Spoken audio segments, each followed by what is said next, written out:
అందుకే వెంటనే కార్యస్థానం రమ్మని ఆజ్ఞాపించారు.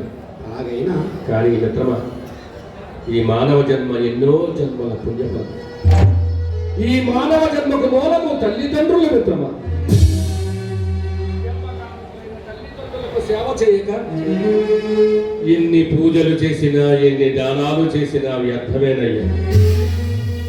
మాతృదేవో భవ, పితృదేవో భవ, ఆచార్యదేవో భవ అంటూ మొదట తల్లిని, ఆ తరువాత తండ్రిని, ఆ పైన గురువును ప్రత్యక్ష దైవములుగా ఉపనిషత్తులు చెబుతున్నాయి.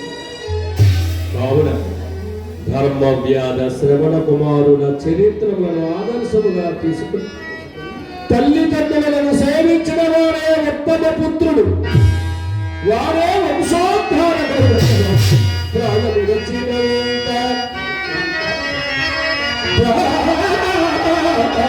ప్రాయము వచ్చినంత గృహభారమును పునగాల్చి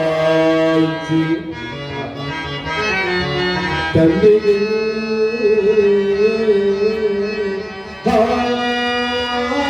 హాయిగా కూర్చుంటకు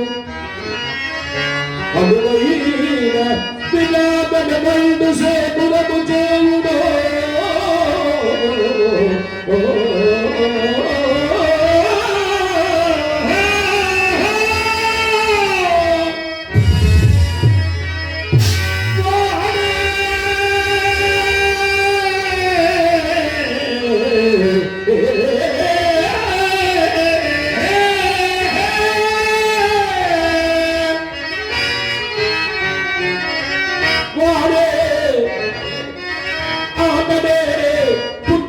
చెప్పక చెల్లును